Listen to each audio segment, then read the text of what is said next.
You can roughly locate any community in the world, somewhere along a scale running all the way from democracy to despotism.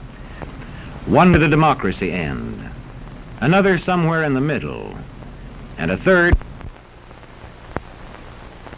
Let's find out about despotism. This man makes it his job to study these things. Well, for one thing, avoid the comfortable idea that the mere form of government can of itself safeguard a nation against despotism. Germany, under President Hindenburg, was a republic. And yet in this republic, an aggressive despotism took root and flourished under Adolf Hitler. When a competent observer looks for signs of despotism in a community, he looks beyond fine words and noble phrases. For which it stands, one nation, indivisible, with liberty and justice for all. Many observers have found that two workable yardsticks help in discovering how near a community is to despotism: the respect scale and the power scale. A careful observer can use a respect scale to find how many citizens get an even break. As a community moves towards despotism, respect is restricted to fewer people. A community is low on a respect scale if common courtesy is withheld from large groups of people on account of their political attitudes. If people are rude to others because they think their wealth and position gives them that right, or because they don't like a man's race or his religion.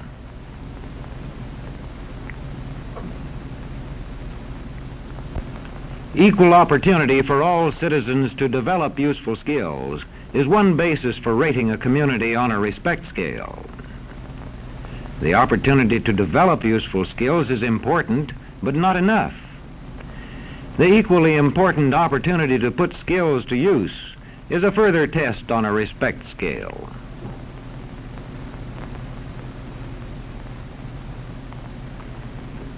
A power scale is another important yardstick of despotism. It gauges the citizens' share in making the community's decisions. Communities which concentrate decision-making in a few hands rate low on a power scale and are moving towards despotism. Like France under the Bourbon kings, one of whom said, "The state, I am the state." Today, democracy can ebb away in communities whose citizens allow power to become concentrated in the hands of bosses. What I say goes, see? I'm the law around here. The test of despotic power is that it can disregard the will of the people. It rules without the consent of the governed. Look beyond the legal formalities of an election in measuring a community on the power scale to see if the ballot is really free. If the citizens can vote only the way they're told, a community approaches despotism. When legislatures become ceremonial assemblies only and have no real control over lawmaking, their community rates low on a power scale.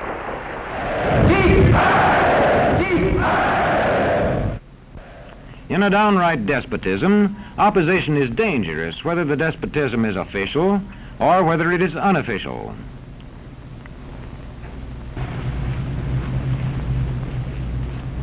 The spread of respect and power in a community is influenced by certain conditions, which many observers measure by means of the economic distribution and information scales. If a community's economic distribution becomes slanted, its middle-income groups grow smaller, and despotism stands a better chance to gain a foothold. Where land is privately owned, one sign of a poorly balanced economy is the concentration of land ownership in the hands of a very small number of people. When farmers lose their farms, they lose their independence.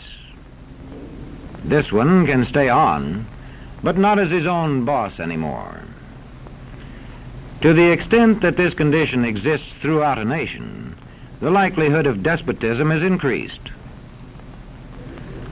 In communities which depend almost entirely on a single industry, such as a factory or mine, maintaining economic balance is a challenging problem.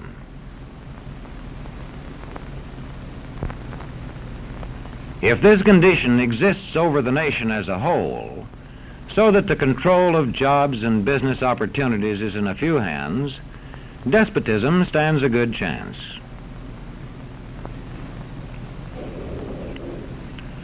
Another sign of a poorly balanced economy is a taxation system that presses heaviest on those least able to pay.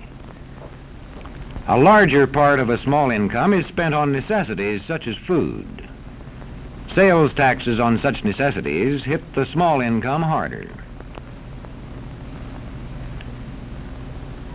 In the days of the salt tax, feudal despotisms were partly sustained by this and other effects.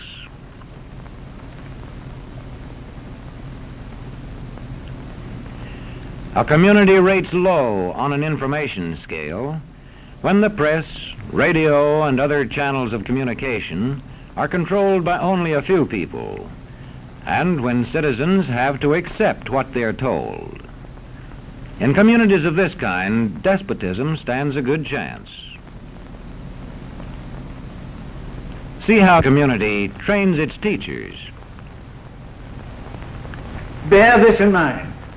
Young people cannot be trusted to form their own opinions. This business about open-mindedness is nonsense. It's a waste of time trying to teach students to think for themselves. It's our job to tell them. And when teachers put such training into practice, despotism stands a good chance. These children are being taught to accept uncritically whatever they're told. Questions are not encouraged. How can you ask such a question? Have you got a textbook? Yes, ma'am. Does it say here that our law courts are always just? Yes, ma'am. Then how dare you question the fact? Sit down. And so we aren't surprised when... But it must be true. I saw it in this book right here.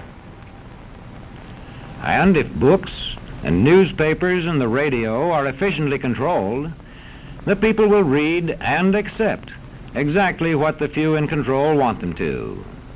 Government censorship is one form of control. A newspaper which breaks a government censorship rule can be suspended. It is also possible for newspapers and other forms of communication to be controlled by private interests. I thought I told you to kill that story. It'll cost us a lot of advertising. If that story goes out, I quit. All right.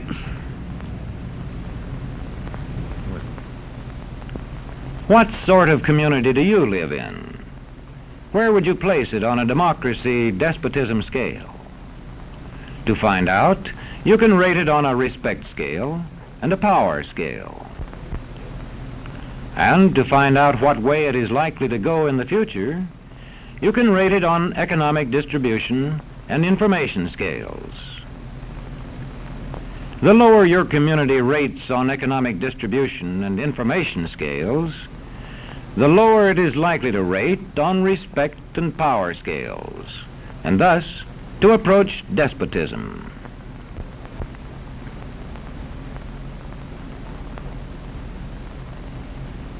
What happens in a single community is the problem of its own citizens. But it is also the problem of us all, because as communities go, so goes the nation.